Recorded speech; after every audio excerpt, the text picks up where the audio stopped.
Bonjour à tous. La semaine à venir vibre au rythme des coupes européennes. Le Bayern Munich retrouve le Real Madrid dans un choc inédit pour la 25e fois. Dans un Anfield Road chaud bouillant, Liverpool donne rendez-vous à la Roma. Nous parlons des demi-finales allées de la Ligue européenne des champions. En Ligue Europa, Marseille a 180 minutes pour jouer une finale face soit à Arsenal ou l'Atlético Madrid. Tous ces sujets évoqués dans la première partie.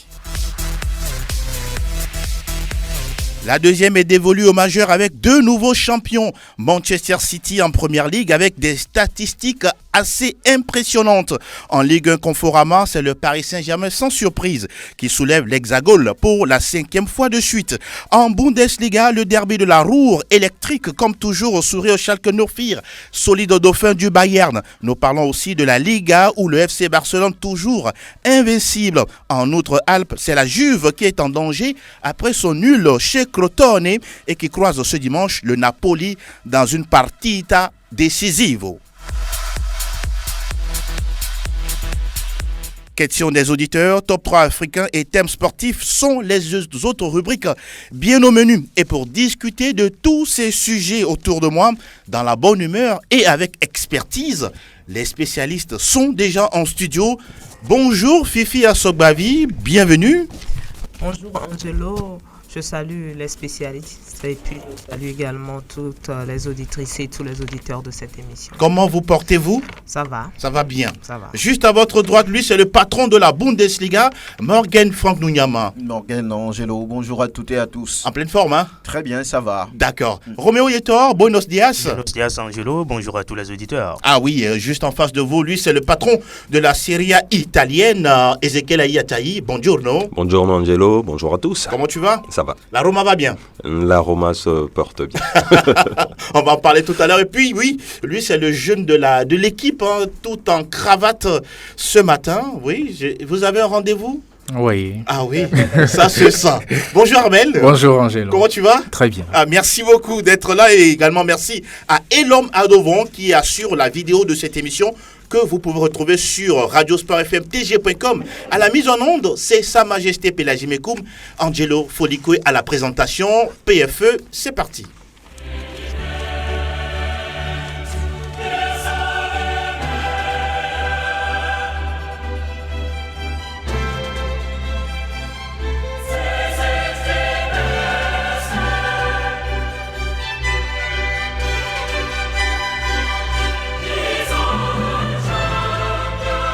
Et oui, cette belle mélodie va encore résonner dans les travées d'Anfield Road du côté de l'Angleterre et du côté de l'Alliance Arena. Nous allons d'abord démarrer de façon chronologique en commençant avec ce match de mardi, Liverpool face à l'AS Roma. Roméo Yetor, la première question, est-ce une finale d'outsiders, c'est-à-dire des équipes qu'on n'attendait pas à ce niveau de la compétition? Oui, forcément, parce que Liverpool et la Roma ne sont pas aussi attendus à cette étape de la compétition, mais cette équipe au fil des matchs, ces équipes au fil des matchs ont su gagner en expérience, surtout en confiance, et elles se retrouvent en demi-finale. Je crois que c'est une très belle opposition entre deux outsiders de cette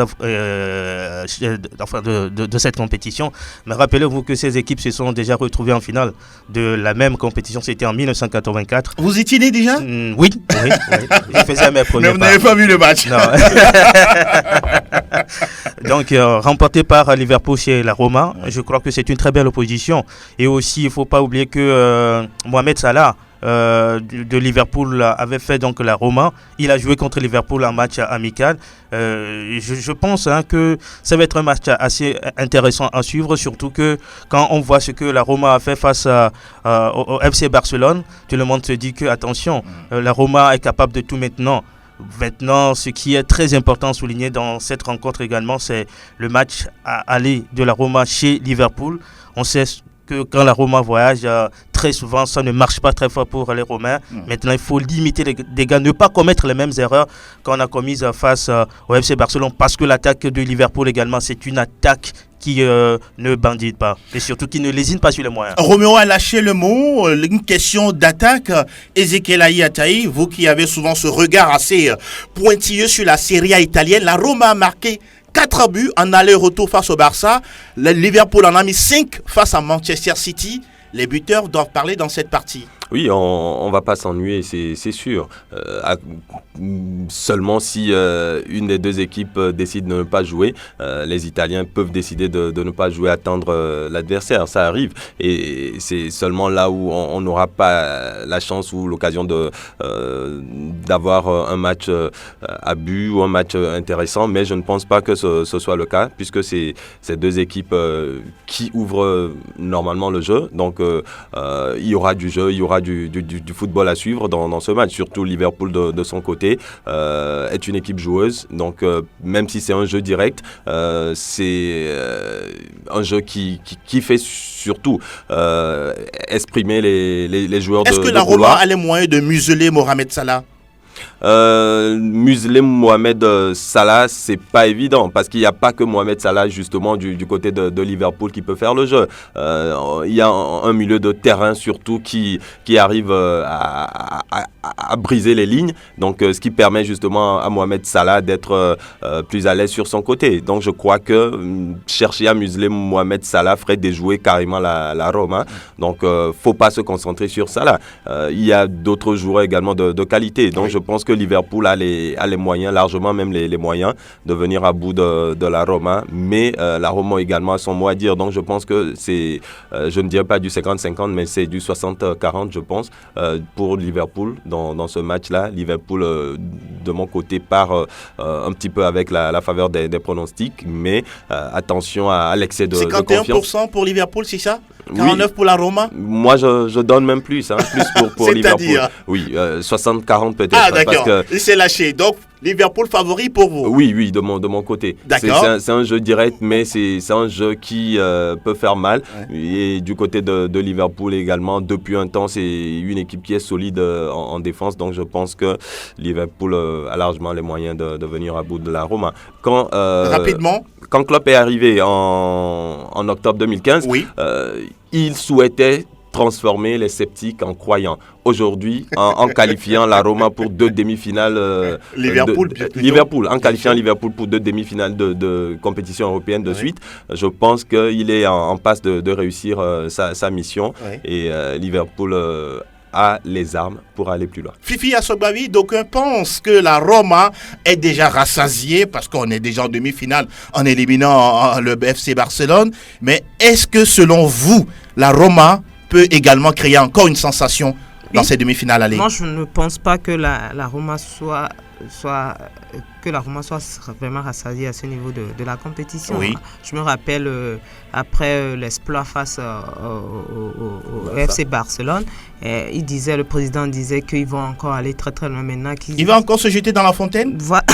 S'ils arrivent à éliminer Liverpool, bien sûr, mais ils ont dit qu'ils veulent aller encore loin plus que ça. Oui. Et moi, je crois qu'à ce niveau de la compétition, c'est une coupe et tout est jouable. C'est vrai que sur le papier, Liverpool, je pense également que Liverpool pas favori. Quand vous voyez l'attaque, vous aussi, vous prenez Liverpool comme favori? Oui, avec Sadio Mané, avec Salah, Firmino, Mané, Salah, les trois là qui font Jordan Anderson et les autres qui font vraiment mal en première ligue. Je me dis que c'est fait pour Liverpool, mais attention, nous sommes dans un tournoi où les surprises sont là. Oui. Les Roma montré en marquant 3 buts à FC Barcelone. Moi, je ne pouvais pas l'imaginer.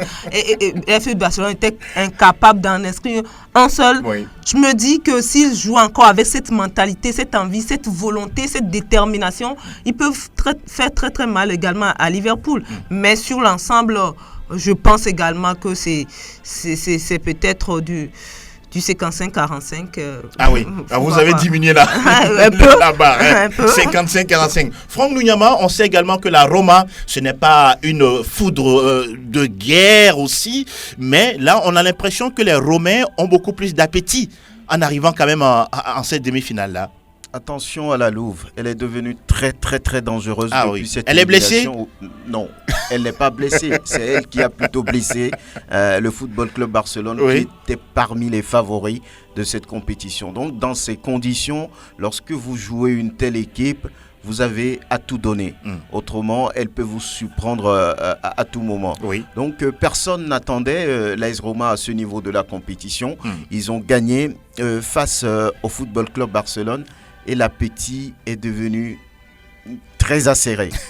La louve a des dents maintenant très acérées pour faire face à n'importe quelle équipe.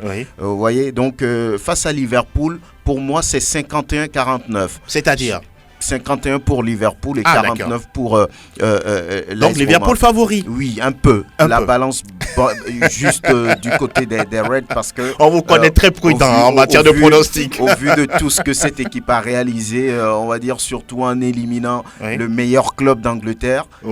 Manchester City, je crois qu'il faut quand même considérer cette équipe avec une attaque de feu, les Mané, les Salah, les Chamberlain et puis d'autres joueurs Firmino qui peuvent à tout moment faire la différence. En face, je pense que j'ai un peu peur pour Liverpool qui parfois dandine un peu en défense.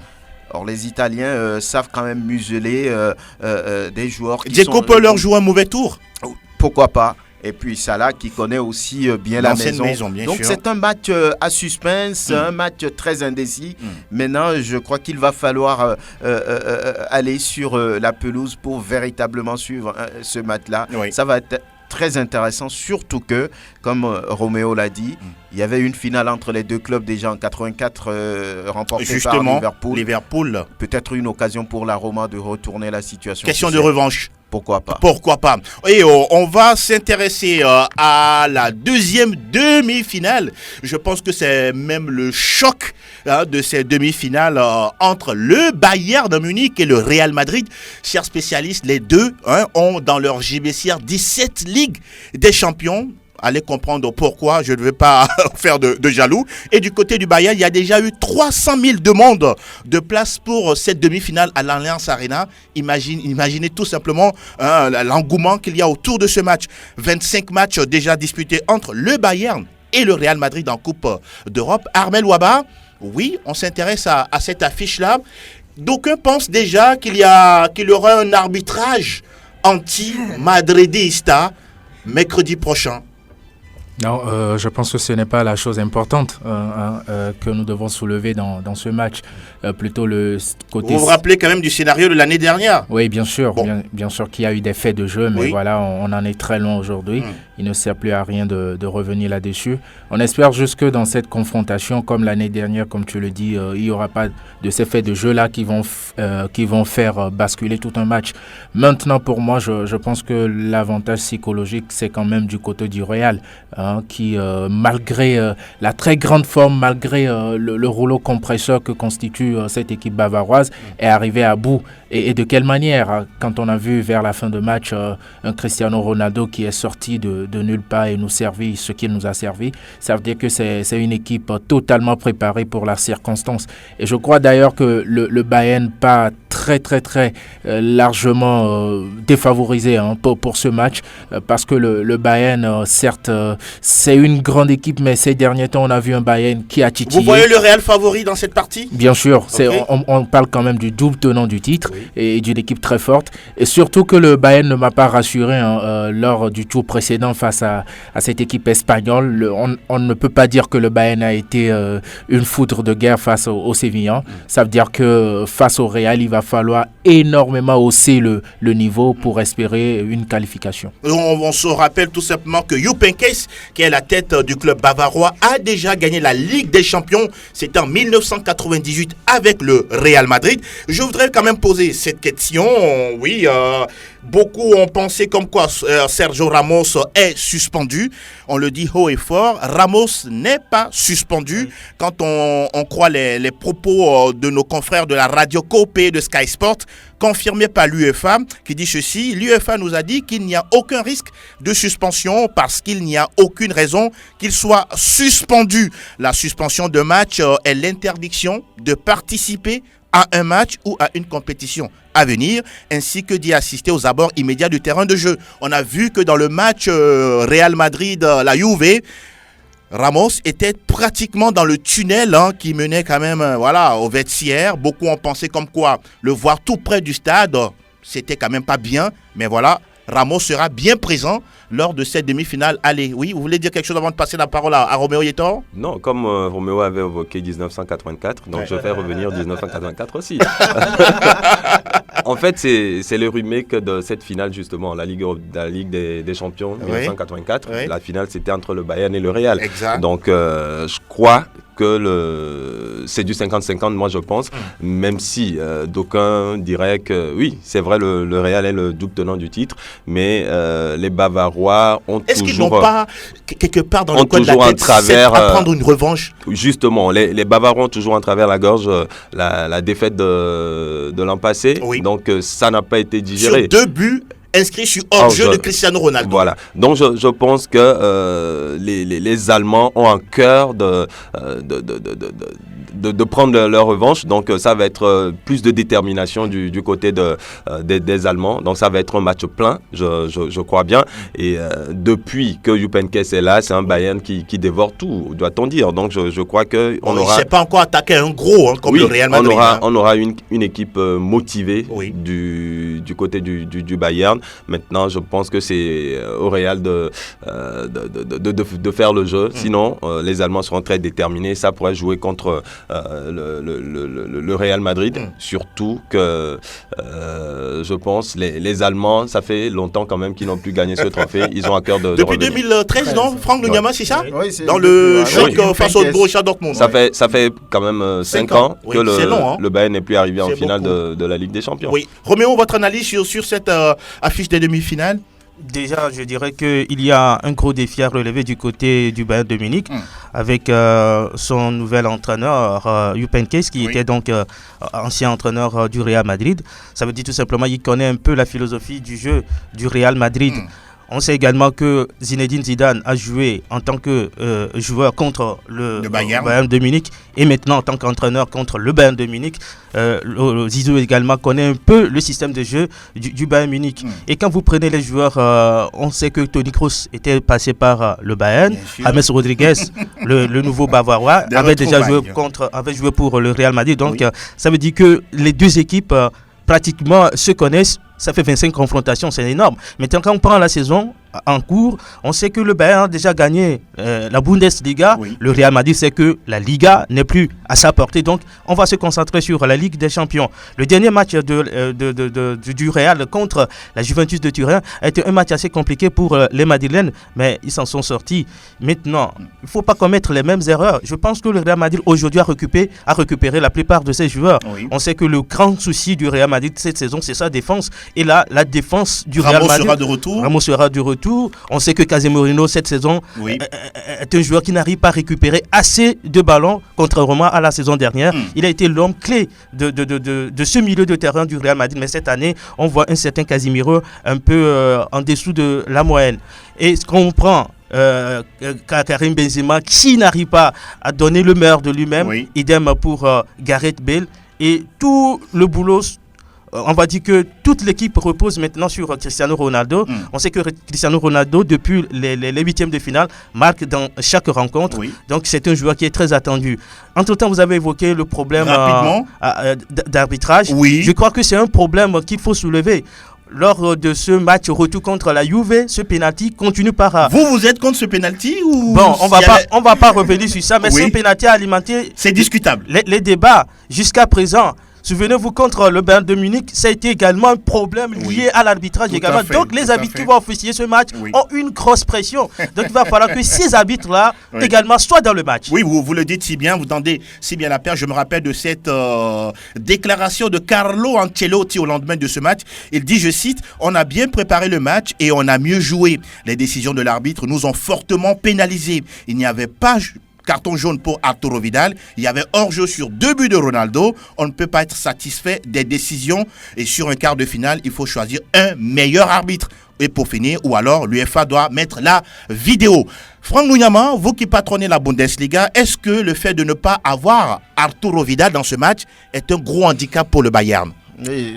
tout de suite, c'est un handicap parce qu'on connaît le boulot qu'il a bas dans l'entrejeu bavarois. C'est un guerrier, il va au front, c'est un catalyseur en fait. Donc lorsqu'un tel joueur est absent, forcément ça fait des regrets au niveau du staff technique. Forcément, maintenant il y a d'autres joueurs capables. Donc je pense que si Arturo Vidal même est dans le match, il va prendre le carton rouge. Non, pas forcément. Donc maintenant le Bayern a un effectif riche, capable de lui trouver rapidement un remplaçant valeureux sur cette demi-finale qui fait couler beaucoup d'encre et de salive. C'est la finale. À juste titre, non? Oui, c'est la finale même avant l'heure, puisqu'on connaît un peu l'histoire entre ces deux clubs, ces deux grands clubs européens. Donc sur ces deux demi-finales, je crois que, même sans le dire, le Bayern a envie de prendre sa revanche, parce qu'ils n'ont jamais digéré cette défaite l'année dernière face au Real Madrid.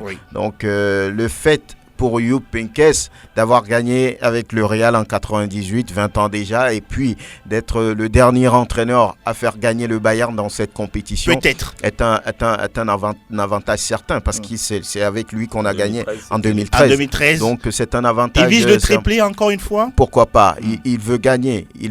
Maintenant, lors du tirage au sort, il a dit c'est un gros match. J'espère que Cristiano Ronaldo ne sera pas en forme, sera moins efficace ce jour. Il veut dire quoi? Que c'est un grand joueur, c'est un joueur capable de changer à lui tout seul le cours d'un match de football, et je pense qu'il a raison, parce qu'aujourd'hui, à chaque match de Ligue des Champions, Ronaldo marque. Donc il faudra vraiment faire attention à un tel joueur, capable de vous mettre des buts dans toutes les positions à tout moment. Donc je pense que c'est un match très très très serré. Très serré, et avantage psychologique au Real, parce que sur les dernières confrontations, les deux dernières, c'est eux qui ont gagné. Maintenant, le Bayern mène 4-2. Mais c'est pas garanti quand même de gagner. 4-2 sur l'ensemble des rencontres au niveau de la Ligue des Champions. Donc, c'est un match intéressant et en même temps indécis. Vous voyez qui comme favori? Favori, je ne vois pas de favori. Je pense que c'est du 50-50. Les deux clubs ont les moyens de s'en sortir et de passer en finale. Fifi, votre mot là-dessus? Moi, sur le papier, je dis le Real est favori, parce que sur la dernière confrontation, le Real est arrivé à s'en sortir. Et puis le Real aujourd'hui n'a plus que la Ligue des Champions, et le Real donne tout en Ligue des Champions. Donc moi, je me dis sur le papier, le Real est favori, mais attention. Et sur le terrain, ce sera un autre match. Je suis carrément sûr que ce sera un autre match. C'est vrai. L'arbitre doit être au meilleur niveau. Vous savez, les arbitres sont des humains après tout. Il peut y avoir des erreurs. Est-ce que vous comprenez la présence de ces arbitres de surface dans cette Ligue des Champions depuis un bon moment? Les arbitres de surface, ceux qui sont juste à côté des cages de but. Vous comprenez leur rôle? Ils sont là pour s'assurer de l'effectivité surtout des buts. D'accord. Oui, là, moi je comprends leur présence. Maintenant, est-ce qu'ils arrivent à réellement jouer? Est-ce qu'ils arrivent réellement à jouer leur rôle? Parce que c'était pour ça qu'on avait décidé de passer à 5 beaucoup même pensent comme quoi ces derniers temps les clubs espagnols sont plus favorisés au niveau de l'arbitrage, parce qu'ils arrivent à créer beaucoup de lobbying au niveau de l'UEFA. Bon, ça c'est ce que les gens pensent. Ça peut être vrai aussi. Ça peut être vrai, mais moi je dis encore, l'année dernière, il y a eu des erreurs d'arbitrage, ce sont des humains. Cette année, sur le match face à la Juve, moi je dis qu'il n'y a pas eu d'erreur d'arbitrage, je continue pas à le dire. D'accord, maintenant, sur ce match, comme ça se dit, il faut trouver un arbitre qui soit vraiment à la hauteur de la rencontre. Je ne parle pas de corruption, mais moi je dis un arbitre... Un arbitre anglais?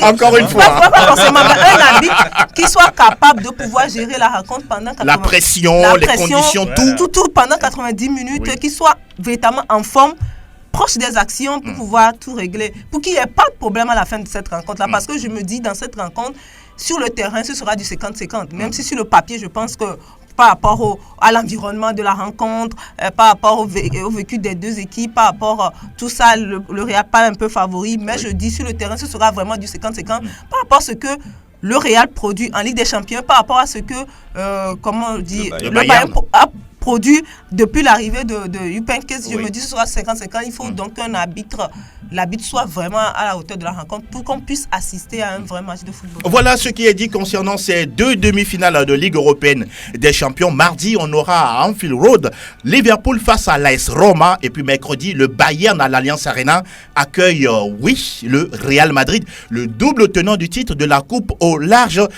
oreilles. Nous allons faire un frein et juste derrière parler des demi-finales également de la Ligue Europa.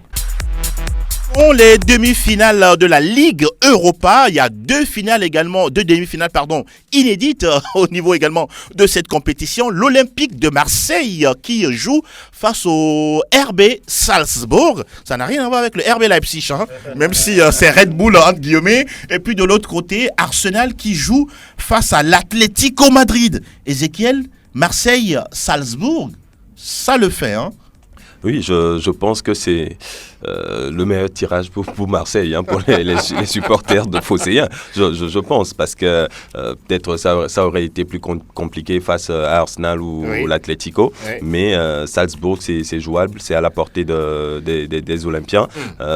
Marseille, surtout à la maison, doit faire le plus dur, mais arrivé à ce niveau, je pense que les Marseillais n'ont plus rien à perdre. La dernière finale de Ils doivent y croire. Bien sûr. La dernière finale de Ligue Europa jouée par l'Olympique de Marseille, c'était en 2004. 2004, donc, je pense, à Parme, non ? Face à Valence. Marseille avait perdu 3-0. Donc, je crois qu'avec Drogba, c'est toujours jouable, c'est toujours faisable. Ouais. En 2004, personne n'attendait Marseille en finale de la Ligue Europa. Donc, je crois que les Phocéens ont l'occasion de jouer encore une finale de Coupe européenne. Et face à Salzbourg, tout se jouera à Marseille. C'est là où les Phocéens doivent faire le plus dur. Je pense que c'est une équipe qui est en confiance avec cette victoire la dernière fois où Marseille a marqué 5 buts dans ce match. Donc je crois que match renversant. Oui, donc les Marseillais sont en confiance et c'est le plus important. Et ils ont également sur le banc un fin tacticien qui sait quand même placer ses pions, surtout tactiquement. Donc qui peut changer de système. C'est jouable.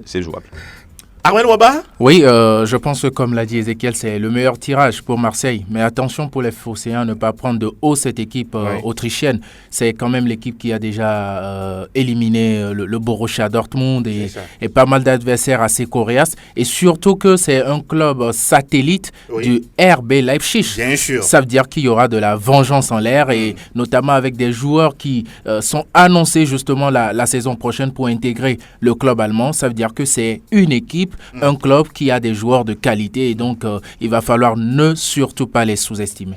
Fifi, votre avis, vous qui le seul club français en lice dans une coupe européenne. Et en plus, je crois qu'ils sont affrontés en poule. En poule, c'est ça. Oui, Salzbourg. C'est Salzbourg qui a quand même gagné sur les 2 confrontations. Ils ont fait un nul, je pense. Ils ont fait un nul, et puis une victoire, 1-0 à domicile. Donc, Marseille doit faire extrêmement attention parce que ce club-là prouve depuis le début de une seule défaite en phase de groupe. Une seule défaite et face la dernière face à la Lazio. On a vu ce que le club a fait à match retour en infligeant une sévère défaite 4-1 à la Lazio. On ne pouvait pas s'y attendre. Donc Marseille doit faire extrêmement attention. Et ce qui est encore un peu qui ne va pas en faveur de Marseille, je crois que le match retour se joue en Autriche. Oui, je pense aussi. C'est le match aller. Le match retour, le match aller se joue au Vélodrome. Au Vélodrome, le match retour se joue en Autriche. Donc le Marseille doit mettre le paquet dès le match aller pour pouvoir se qualifier pour les demi-finales. La deuxième demi-finale de cette Ligue Europa met aux prises l'Atlético Madrid à Arsenal et la nouvelle vient de tomber il y a quelques petites minutes. Arsenal, oui, qui ne verra plus Arsène Wenger sur le banc la saison prochaine. Alléluia. Oui. Vous êtes content, c'est ça ?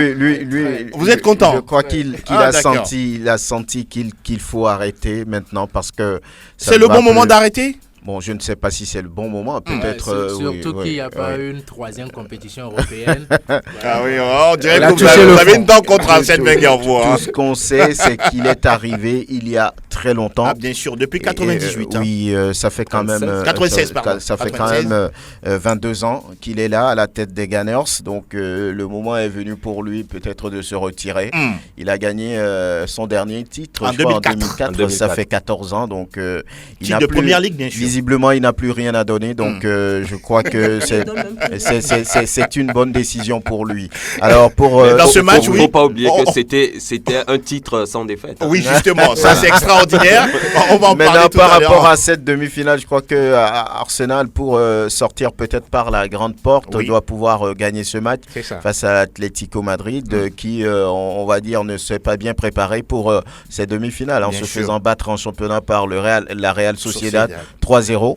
Donc je pense que c'est mauvais pour cette équipe qu'on connaît très solide, mais qui a flanché carrément sur cette rencontre. Peut-être ils ont la tête à cette demi-finale contre Arsenal. Je crois que Arsenal est une équipe joueuse et peut à chaque moment trouver la faille dans cette défense de l'Atlético Madrid. Maintenant, c'est également une équipe très forte, très solide derrière.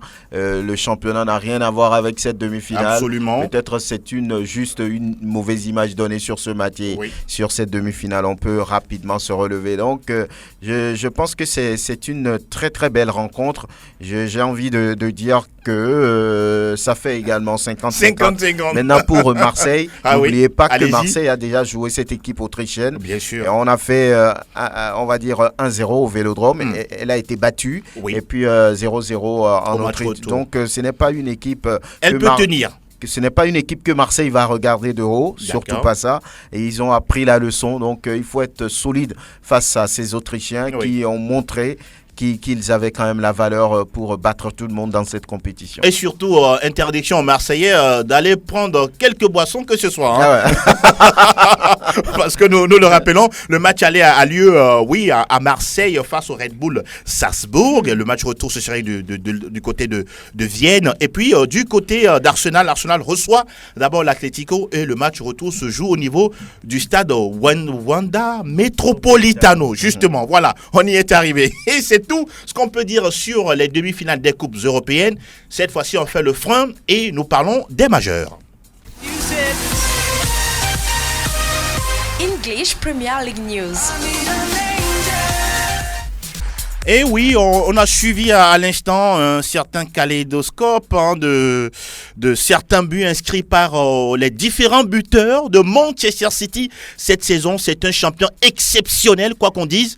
Armel Ouaba. Oui, et donc à l'issue de la 34e journée, c'est bien sûr Manchester City qui est allé défier à Wembley Tottenham. Oui. Victoire des Citizens 3-1 avec des réalisations notamment de Gabriel Jesus, le Brésilien. Et voilà, Manchester City désormais, c'est officiel, plus rien ne pourra... Mais dans ce match-là, en gagnant, City n'était pas encore champion, Armel. Voilà.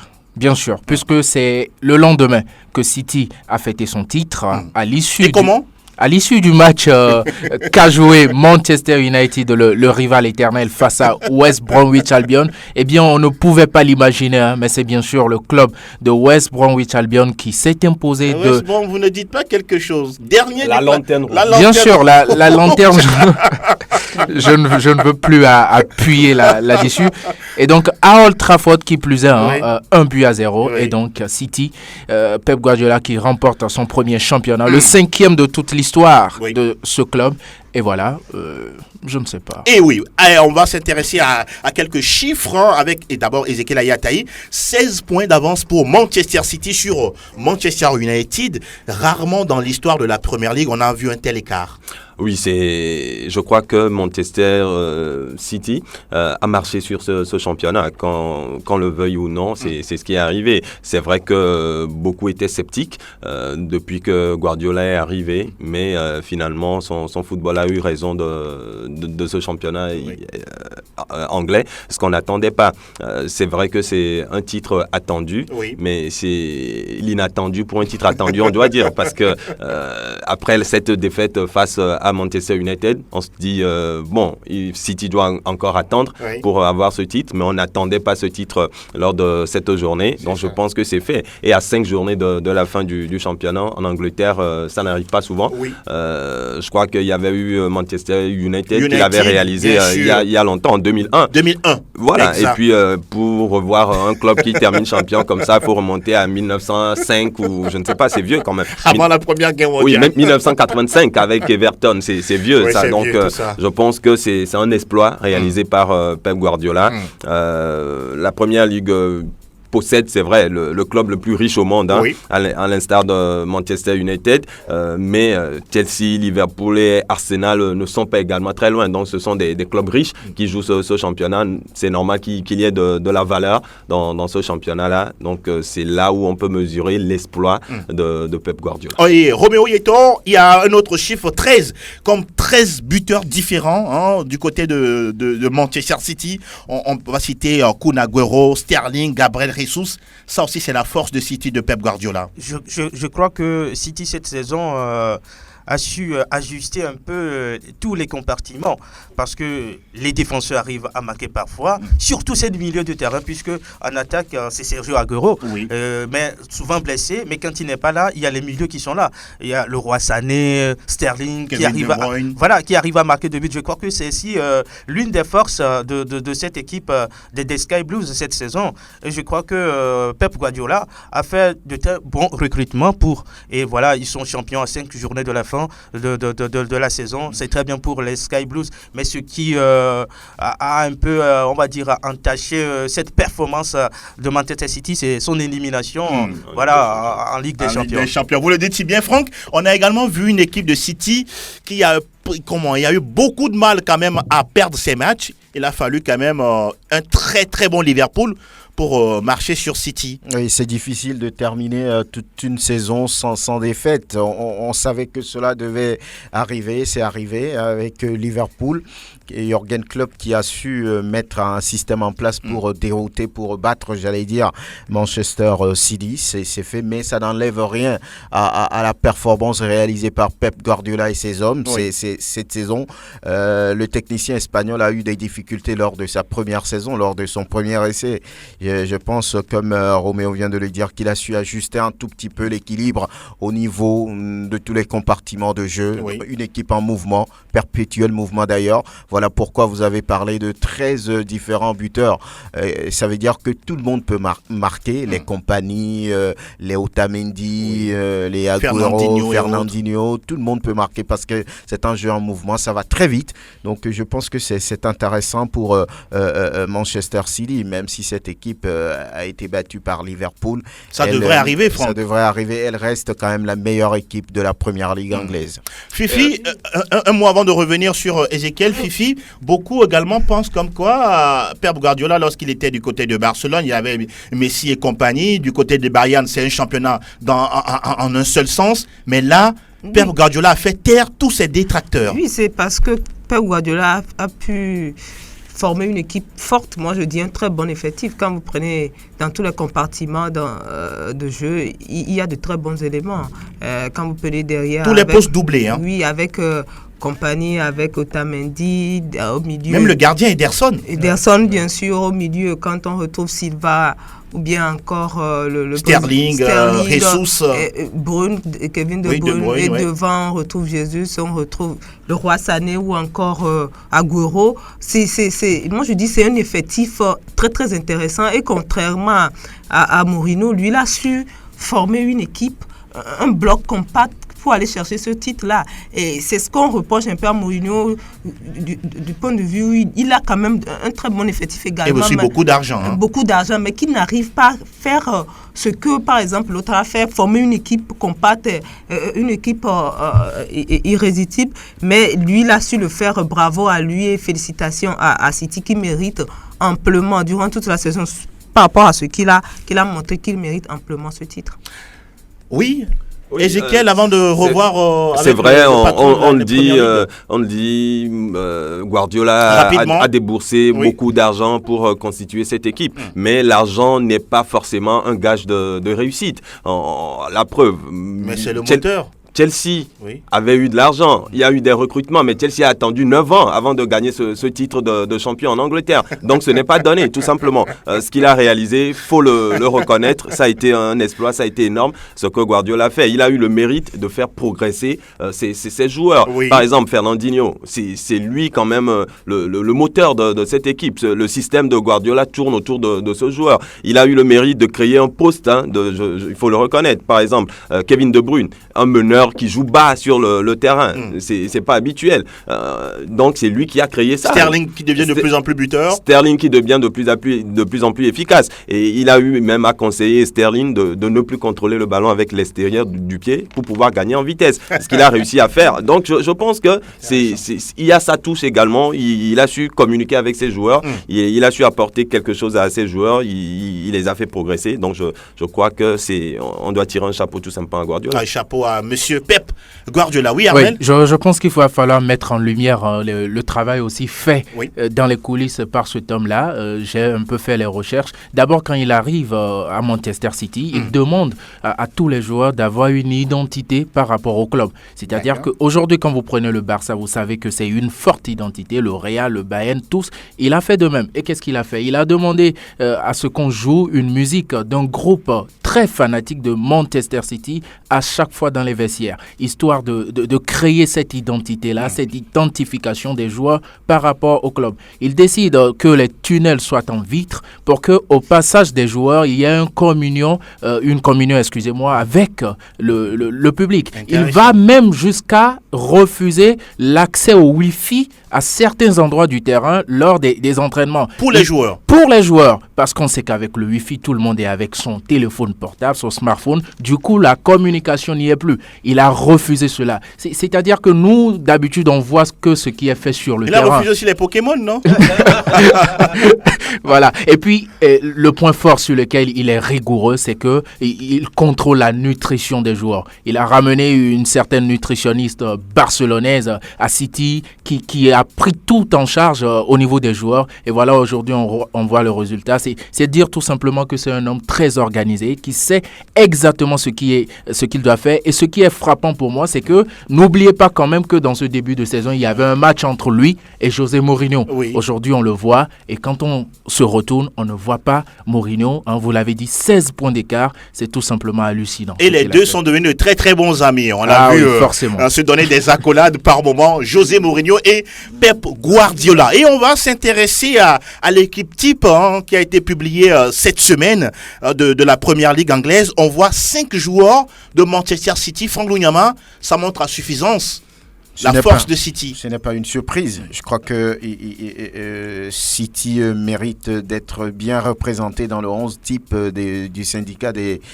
joueurs. Oui. Et c'est le cas. Donc je pense que là, il n'y a même pas à débattre là-dessus. On a trouvé Agüero, on a trouvé des joueurs comme Kevin De Bruyne, qui reste l'un des meilleurs joueurs de ce championnat et qui peut-être va l'être à la fin de la saison.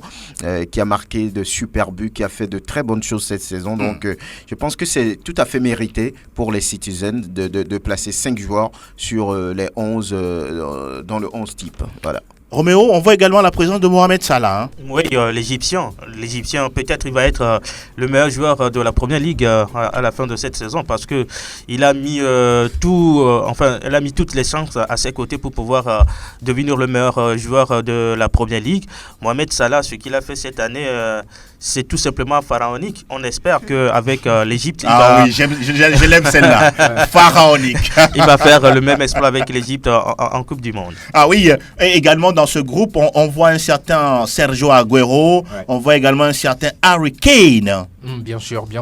On parle quand même du deuxième meilleur buteur à l'heure actuelle, sachant qu'il a été blessé entre-temps. Je pense qu'il a été globalement dominé par Salah, mais c'est quand même l'un des joueurs qui termine meilleur buteur depuis 2-3 années déjà. Il le mérite amplement. Et dimanche, on aura le fameux Graal, le titre de meilleur joueur de Première Ligue après je cette soirée de gala du côté de Londres. Bien sûr. Qui voyez-vous? Salah. Fifi? Salah. Franck?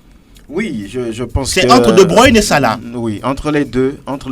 L'un est un finisseur, l'autre est un constructeur. Il semble que c'est plus difficile de finir. Donc, je pense que ça doit être Mohamed Salah. C'est difficile de construire. Ezekiel, votre avis? Oui, je pense que ça va être Salah. Oui. Mais faut pas quand même... ne pas voir ce que l'autre a fait. Kevin De Bruyne. Nous précisons que ce sont les joueurs qui votent pour leur père. Donc, ça se comprend. C'est vrai qu'il n'a vous marqué l'avez également dit. Hein, Salah. C'est vrai qu'il n'a marqué que 7 buts, mais il a quand même délivré 15 passes. Ce n'est pas donné. Ce n'est pas donné. Donc, Armel, vous? C'est normal. Salah. Ah oui, c'est unanime. Mohamed Salah, futur meilleur joueur de Première Ligue anglaise. Et après quoi? Après N'Golo Kanté? Après quoi? Après Riyad Mahrez? Ah oui, de voir un Africain meilleur joueur de Première Ligue. Attention, Kanté, c'est un Français. Bon,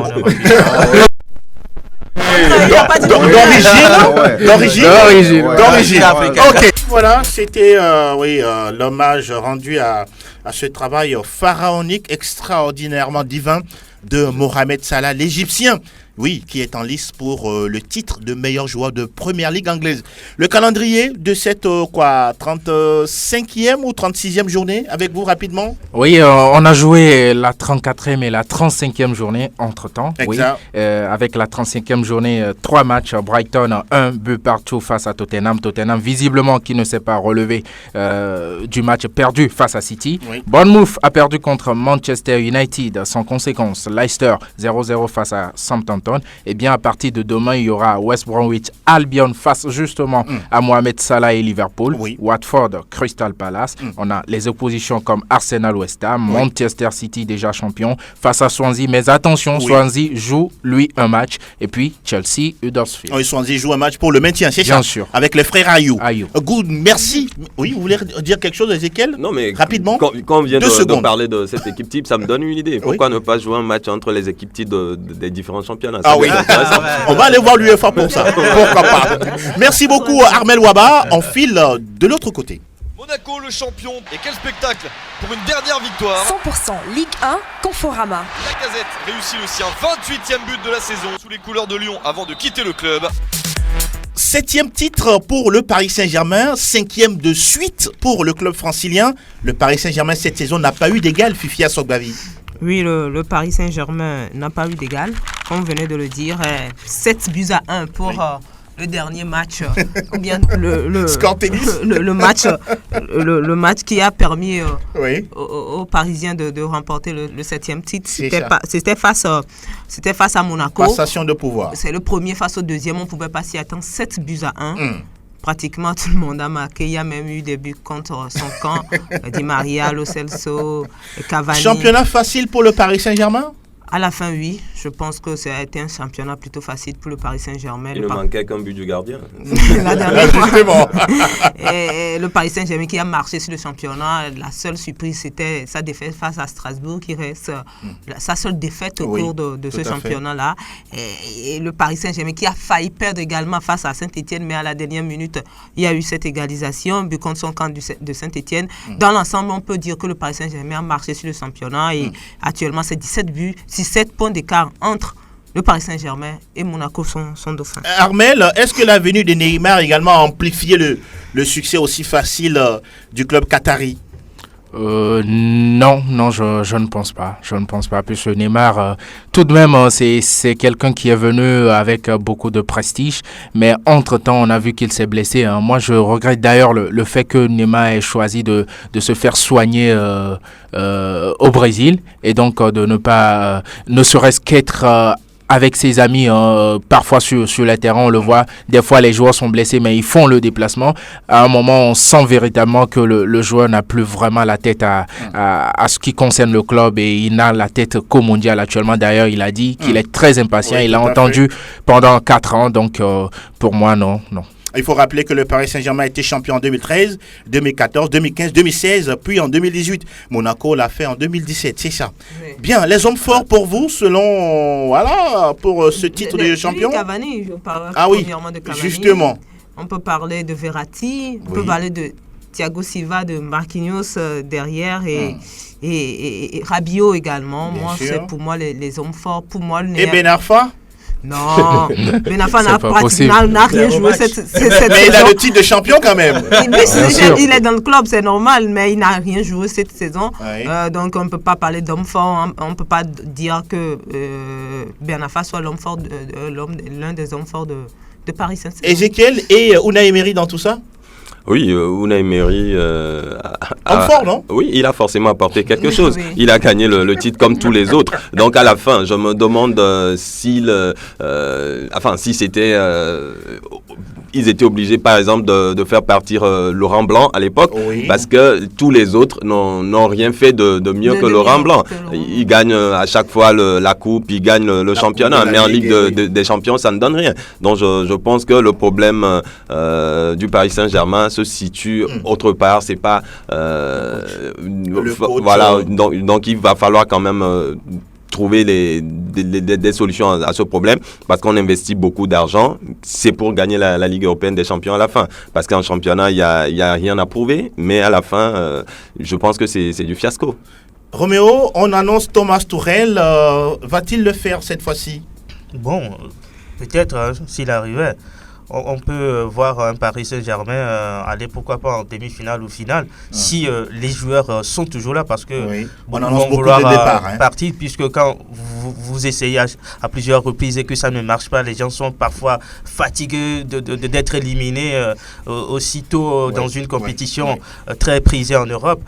Je pense que le Paris Saint-Germain aujourd'hui a un effectif capable d'aller loin. Maintenant, il reste un petit quelque chose, comme l'a dit Aïe tout à l'heure, mais il ne faut pas oublier que il y a également le charisme de l'entraîneur qui accompagne parfois les équipes. Sinon, je ne vois pas un Paris Saint-Germain être éliminé en quart de finale à chaque fois. Parfois, c'est en huitième de finale de la Ligue des Champions, avec cette équipe capable d'aller très loin dans la Ligue des Champions. Franck, moi, je ne vois pas d'homme fort. Je vois des joueurs qui sont au-dessus des autres du championnat. Oui. Pour moi, il n'y a pas d'homme fort dans l'effectif du Paris Saint-Germain. Lorsqu'on ne réussit pas à mettre l'institution au-dessus des joueurs, de l'entraîneur, je pense que il y a tout est à refaire, j'allais dire. Donc, pour moi, pas d'homme fort. Il y a des joueurs qui sont au-dessus des autres et qui ont outrageusement dominé le championnat en France. Maintenant, on parle de Thomas Tuchel qui va venir et qui n'a que, on va dire, la finale de la Coupe d'Allemagne comme palmarès. Je pense que c'est un choix surprenant lorsqu'on dit que oui, désormais, on veut avoir un entraîneur de haut niveau, un entraîneur qui puisse gérer les égos dans les vestiaires, qui puisse gérer les stars. Thomas Tuchel, c'est vrai, c'est un jeune. c'est déjà un gâchis, un flop. On peut lui accorder le bénéfice du doute parce qu'il n'a pas encore travaillé. Beaucoup disent que c'est un entraîneur, on va dire, autoritaire dans le bon sens. Ah, d'accord. Thomas Tuchel, jeune. Une main de fer dans un gant de velours. Oui, pour le Paris Saint-Germain, ce n'est pas ça qu'on attendait, mais le club parisien veut tenter quelque chose. L'émir ne fait plus confiance à Khelaifi. C'est lui, il semble, c'est lui-même qui a décidé d'aller chercher cet entraîneur. Et donc, je pense que Thomas Tuchel aura désormais le plein pouvoir de pouvoir travailler, parce que avec Unai Emery, ce n'est pas la même chose. Khelaifi va discuter avec les joueurs derrière l'entraîneur qui a été fragilisé sur toute la saison. Je pense que ce ne sera pas le cas avec Tuchel, qui est venu par le vœu même de l'émir, donc ce qui veut dire qu'il a plus de pouvoir dans la prise des décisions. Donc on va attendre de voir ce que ça a donné. Maintenant, sur le plan palmarès, il n'a aucune référence. Rapidement, Tuchel, 30 secondes, Ezekiel. C'est le Unai Emery allemand. Est-ce qu'il va réussir? On sait que c'est un entraîneur qui adore changer de système. Dans un même match, vous pouvez jouer 2 à 3 systèmes dans le même match. Donc, est-ce que les joueurs vont adhérer à cette philosophie-là? C'est le gros problème. Si le PSG a joué en 4-3-3 tout au long de la saison, du premier match au dernier de la saison, c'est parce que les joueurs préfèrent rester dans ce système de jeu. Mais est-ce que dans ce genre de cas, c'est les joueurs qui font la loi? Mais c'est ce qui s'est passé. Le problème aujourd'hui avec le Paris Saint-Germain, c'est que le PSG n'est pas encore une institution. Il faut arriver à faire cela, ne pas avoir des joueurs au-dessus du club. Ce n'est que cela que ça pourrait marcher. Mais jusque-là, ce n'est pas encore le cas. Alors, est-ce que Tourelle pourra gérer les égos dans les vestiaires et autres? C'est la grosse interrogation. D'accord. C'est ce qui fait que ça ne marche pas au niveau du Paris Saint-Germain. Ok, d'accord. Et on va s'intéresser au classement. On va revenir en large le vendredi prochain sur le sacre de ce Paris Saint-Germain. Oui, derrière le Paris Saint-Germain, il y a quel club? Les autres matchs, il faut rapidement Angers et Nice qui font match nul, un but partout. Lyon qui domine Amiens 3-0. Oui. Quand Toulouse reporté à cause des intempéries. Lille 2 partout face à Guingamp. Lille qui menait 2-0 jusqu'à la 90e minute et qui se fait rattraper dans les arrêts de jeu. Nantes 1 but partout face à Dijon. Rennes dominé et battu par Metz 2-1 avec 2 passes décisives du Togolais. Magnifique. Et Dosevi qui porte à 10. Et qui est dans la liste des trophées Marc-Vivien Fouet. Justement, voilà. On va en parler bientôt. Strasbourg dominé par Saint-Etienne 1-0. Montpellier également dominé par Bordeaux 3-1. Marseille qui bat 3-2. Et qui conforte également sa 3e place. Et puis, on en parlait tout à l'heure, Paris Saint-Germain 7, Monaco 1. Et au classement, le Paris Saint-Germain est toujours en tête, déjà sacré champion, avec 87 points, suivi de Monaco, 70 points. 3e, Lyon, 66 points. Marseille également, 66 points. 4e, Rennes, 5e, 47 points en bas. On retrouve à la 18e place Lille, 29 points. 29 points également. Et puis, Metz, 25 points qui ferme le classement. Et à la prochaine journée? Dès ce soir, Nantes reçoit Rennes. Dijon joue Lyon. Marseille joue Lille. Amiens reçoit Strasbourg. Guingamp joue Monaco. Metz reçoit Caen. Et puis dimanche,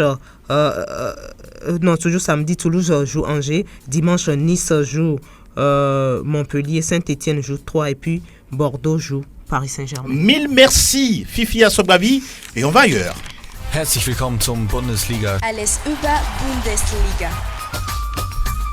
Et nous parlons de la Bundesliga avec ce chaud, bouillant, électrique match du derby de la Roue entre Schalke 04 et le Borussia Dortmund. Ce sont les Bleus et Blancs qui ont, avec des buts extraordinairement magnifiques. Et ça a été un match extraordinairement magnifique parce qu'on a vu 2 buts sublimes.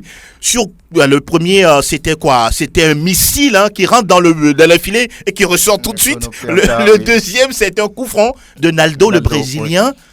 C'était un derby magnifique. Oui, un derby magnifique. Malheureusement, le Borussia Dortmund n'a pu tenir. Donc, la faveur est allée, ou bien la victoire est allée à Schalke 04, qui a pris le dessus 2-0. Vous parliez de ces magnifiques buts marqués dans cette rencontre, Konoplyanka et puis Naldo.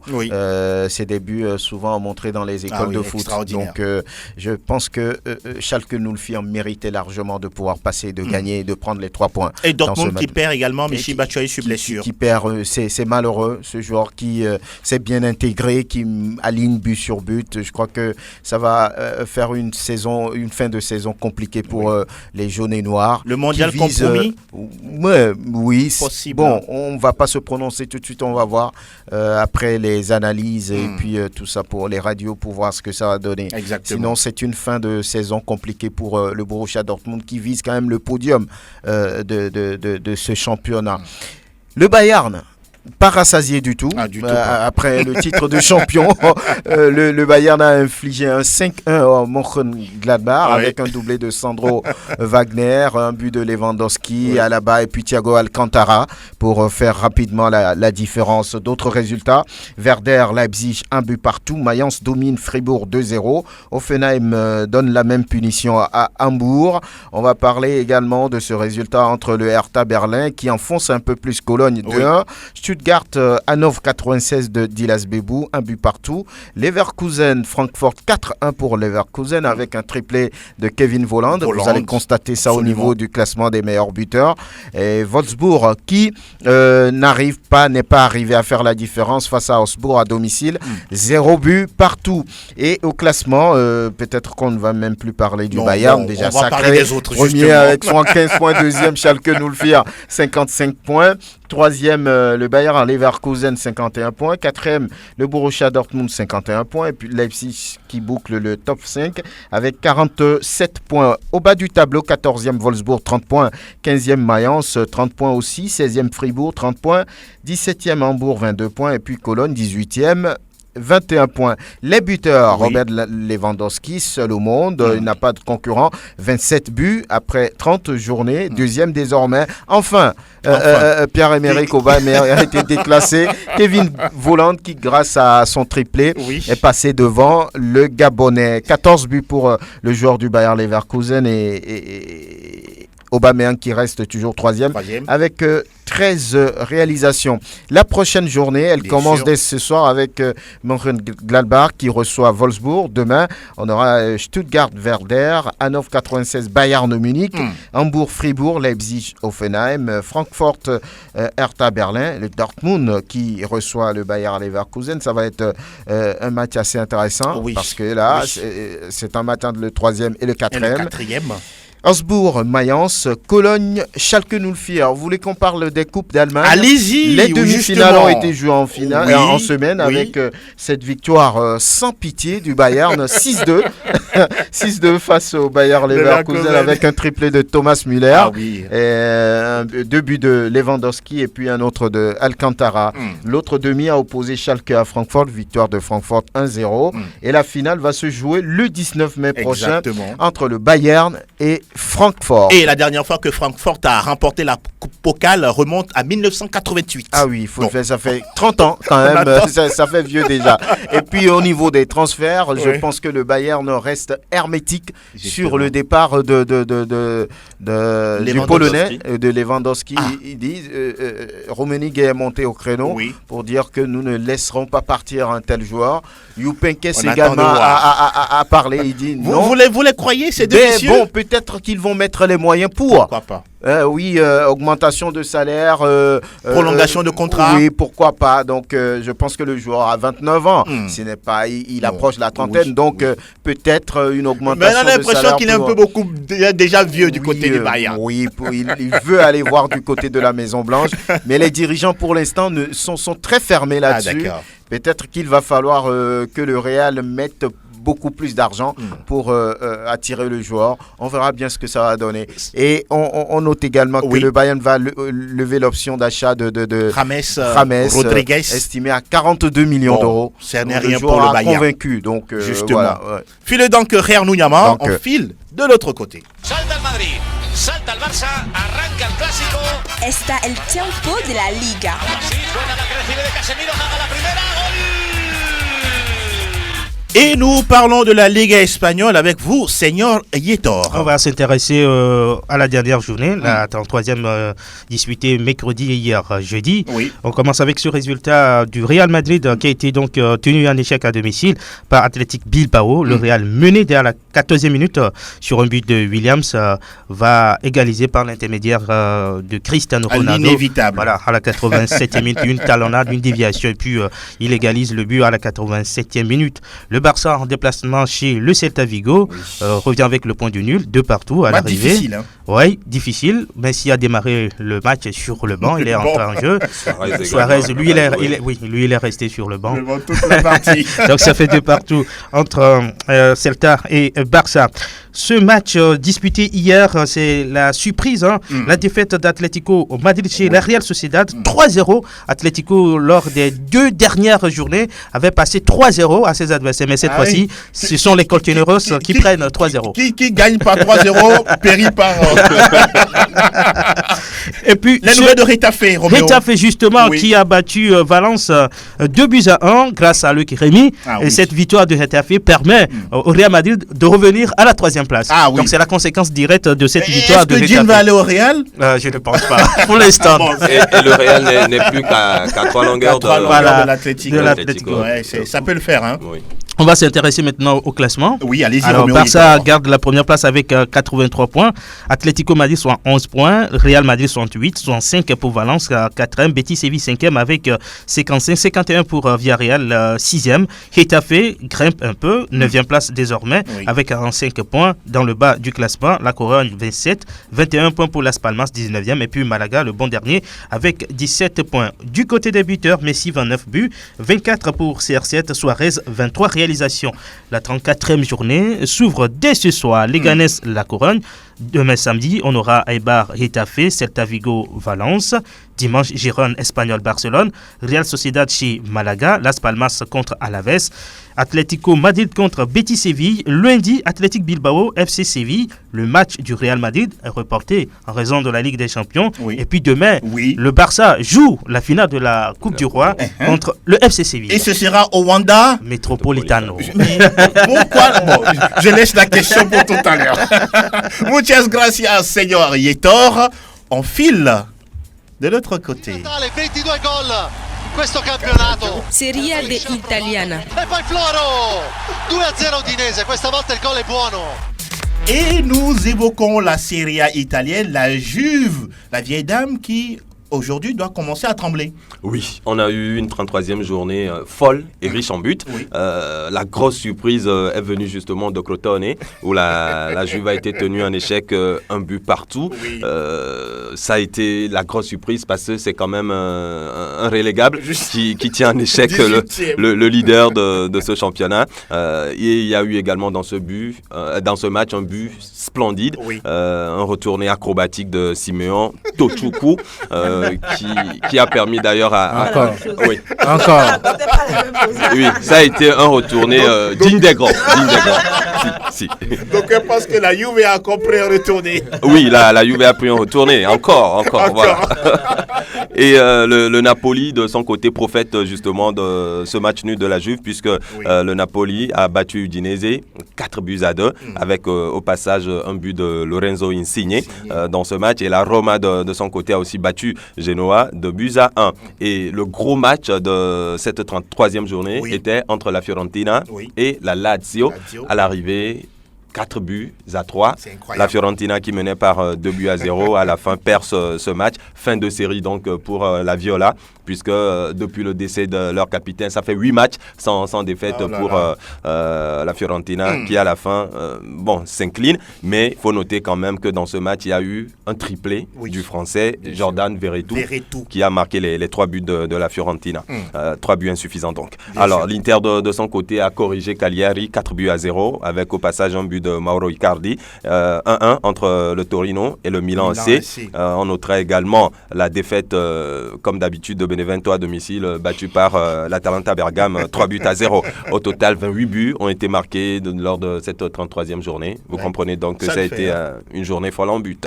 Très riche en but. Voilà, la meilleure attaque reste la Lazio avec son 19 buts et puis la meilleure défense la Juve. 19 buts encaissés en 33 journées. Et au classement? Au classement, la Juve reste en tête avec 85 points, mais voit le Napoli revenir à 4 longueurs.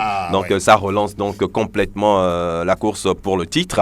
La Lazio, 3e, avec 64 points. 64 points également pour la Roma, 4e. Donc ce n'est pas encore joué pour cette place, puisque l'Inter n'est qu'à une longueur, soit 3 points pour l'Inter Milan. Donc la dernière place qualificative pour l'Europe sera âprement disputée. On parlera du Milan C qui est classé 6e, mais avec 54 points. Donc la Ligue des Champions, complètement.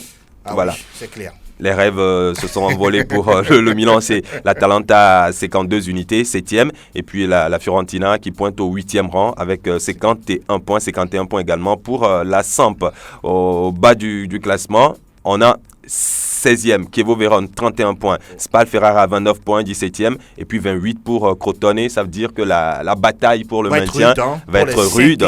Les 5 dernières équipes puisque le Hellas Vérone n'a que 25 points. Donc à 4 longueurs du premier non relégable. Donc ça va être très disputé. Benevento, c'est déjà fini. 20e, bon dernier, et déjà relégué. Le gros choc de ce week-end, ce sera dimanche. Oui. Entre la Juve et le Napoli. Et les deux n'ont que 4 points de différence. Si jamais le Napoli gagne la Juve, ça revient à 1 point. Mais si jamais la Juve bat le Napoli, C'est le titre qui se joue sur dimanche ce match-là entre ces deux équipes. Donc rendez-vous dimanche à 18h45. Ah oui, ils nous donnent l'heure. Il reste 4 journées après cette journée. Justement. Voilà, donc 12 points à prendre. Tout est encore possible. Tout est encore possible pour le Napoli.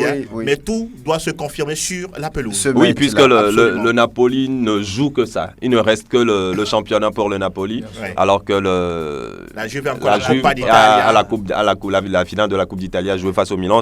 Et au classement des buteurs, rapidement, on a Mauro Icardi et Ciro Immobile de la Lazio qui reste en tête avec 27 buts. Mais Mauro Icardi qui revient à 2 longueurs. Là aussi, ça va être disputé. 25 buts pour Mauro Icardi et puis Paulo Dybala, 21 réalisations. Grazie mille, Seigneur Ezekiel Ayataï.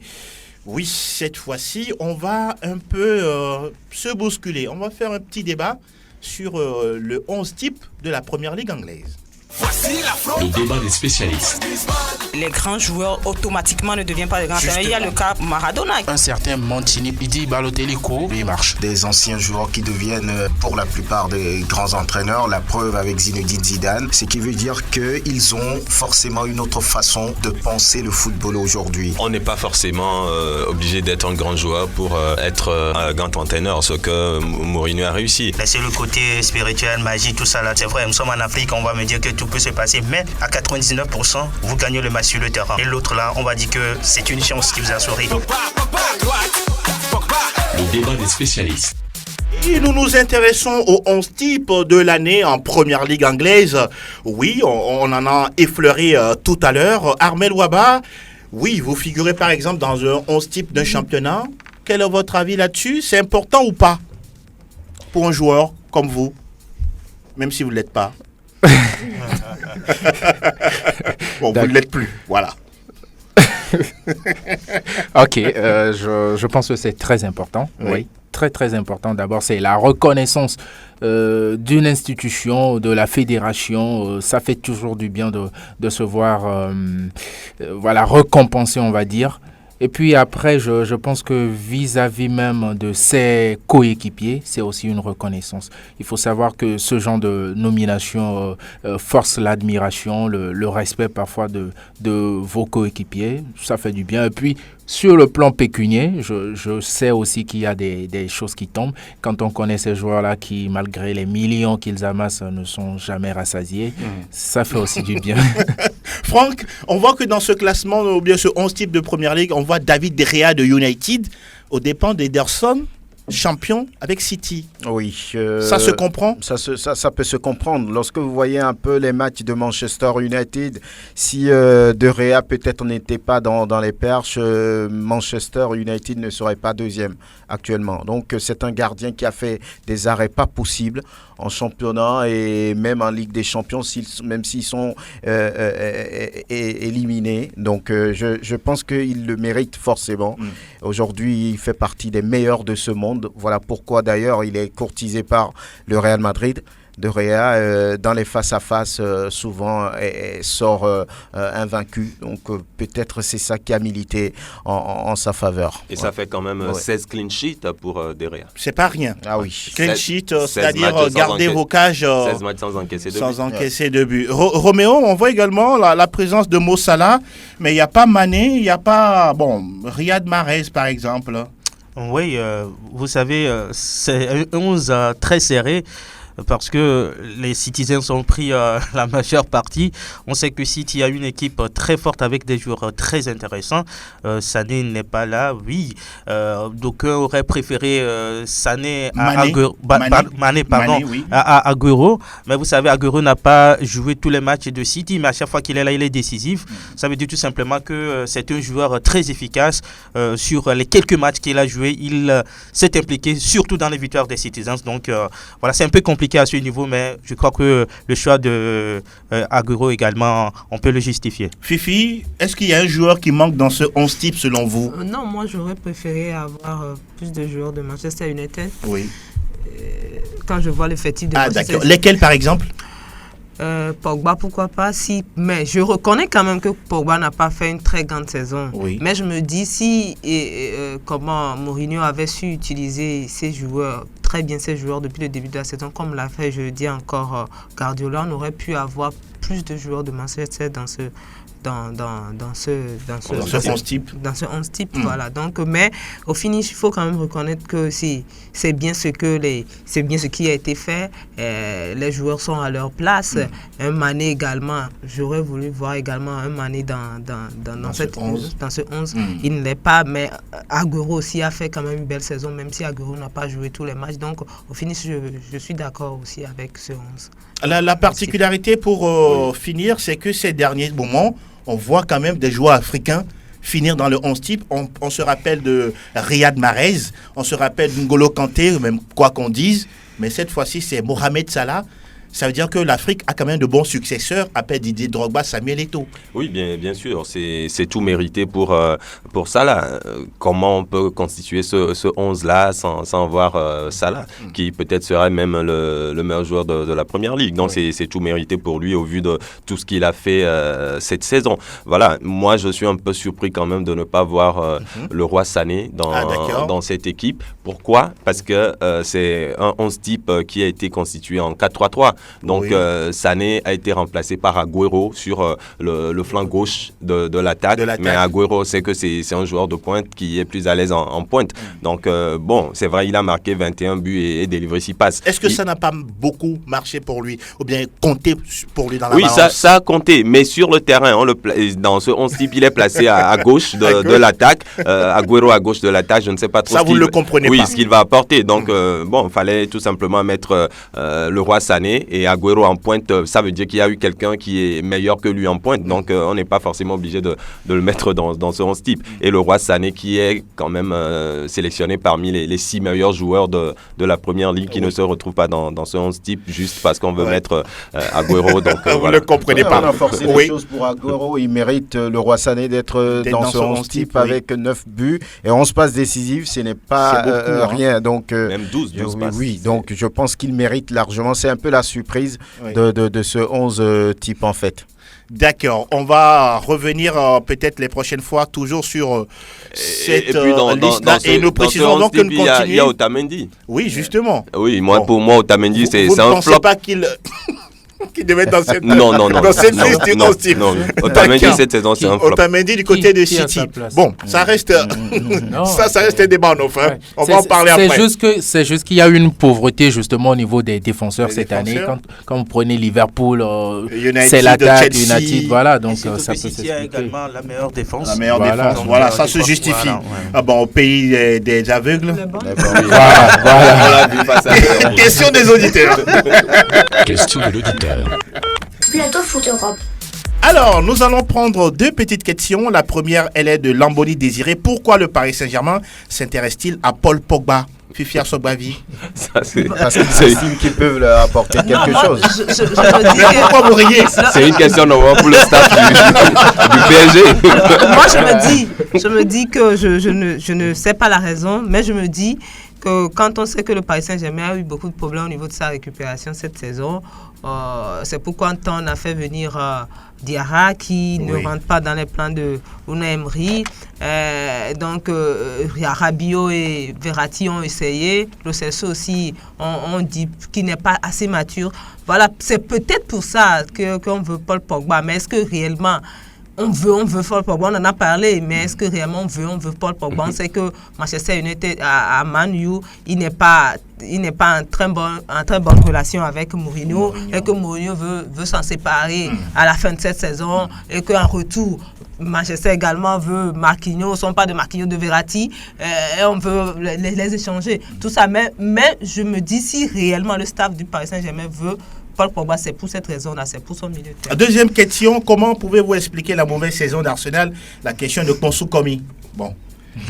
Quelqu'un veut se mouiller là-dessus, on l'a dit en direct. Arsène Wenger qui sera. Ce n'est pas une première. Ce n'est pas une première. Arsenal qui semble bien commencer les saisons. Le milieu de la compétition s'essouffle.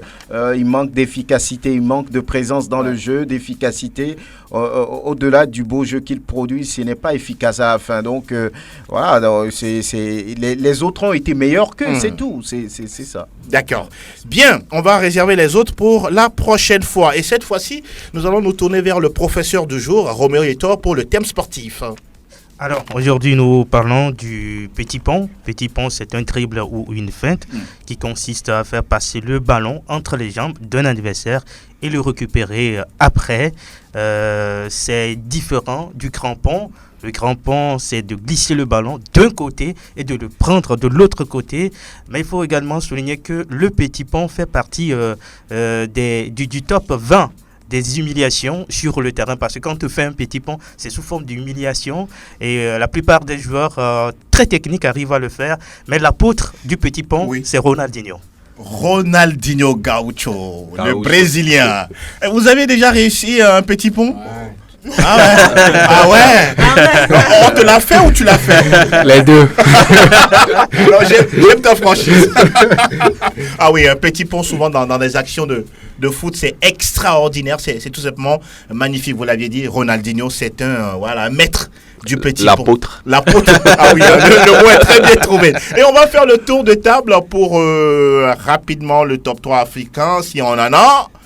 Roméo, voulez-vous mouiller? Bon, je n'ai qu'un seul joueur. Ah oui, je sais de qui ça. Voilà. Fifi, vous? Non, pas pour ce... Bon, il faut rappeler que en Super League, Adebayor a marqué contre son camp. Dans le mauvais sens. Ce qui n'est pas habituel pour le capitaine des éperviers. Mais bon, Fort Nounyama, on va saluer quelques inconditionnels pour terminer. Moi, j'ai un top 3. Oui, sérieusement. J'ai Mohamed Salah, bien sûr. Oui. J'ai Karl Toko Ekambi. Je sais que vous aimez ce joueur. Et puis Nicolas Pepe. D'accord. Un autre jeune joueur de Lille. Il a marqué 2 buts aux éperviers. Voilà, il faut... Oui, justement. Avec la Côte d'Ivoire. Justement, on s'en rappelle. Franck Nounyama. Oui, pas de top 3. S'il devait y avoir, c'est Salah sur la première match, la deuxième et la troisième. Et le dédicace alors. Oui. Bonjour. Bonjour à Esther, bonjour à Titi, bonjour Daniel, Pascal, Kenneth, bonjour Innocent le taximan, One Love le Barcelonais, Aquilin Junior, bonjour à l'honorable Joseph Kofi Akoda, bonjour à la directrice. Bonjour à Foudou, bonjour à tous ceux qui sont fidèles à cette émission, à bientôt. Fifi? Non, moi je...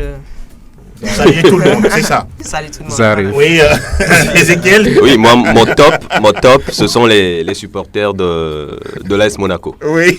Oui, puisque après cette défaite de 7-1, le club a décidé de rembourser tous les supporters qui ont fait le déplacement du Parc des Princes. Ah oui, c'est un bon président. Mais les supporters ont refusé. Les supporters ont refusé pour l'amour du maillot. Ils ont refusé de prendre cet argent. Mais il y a des inconditionnels qui ne vont pas refuser vos salutations. Oui, mais bonjour à tous ceux qui nous suivent. Voilà. Armel Ouaba. Bonjour à David Assimadi. Bonjour à Lazare Kondo. Et voilà, à Kodjo Amekoudi également. Roméo, on ferme avec vous? J'ai perdu ma liste. Bon, rattrapage vendredi. Merci beaucoup à vous, chers spécialistes, d'être passés, Fifi. Oui, vous aviez une petite santé, c'est vrai. Voilà pourquoi vous n'avez pas été aussi pimpante comme à l'accoutumée. Mais on pense que ça va aller. Prendre guérison à vous. Merci. Hein. Ah, oui. Et oui, on salue également tous ceux qui sont sur la plateforme Fan PFE Sport FM. Merci également à Elom Adovon qui a assuré la mise en vidéo de cette émission que vous pouvez retrouver sur radiosportfmtg.com. Mise en onde, signé Sa Majesté Pélagie Mekoup. Merci à vous. On se dit rendez-vous vendredi prochain. Vendredi prochain. Ah oui, toujours avec le même plaisir. À très bientôt.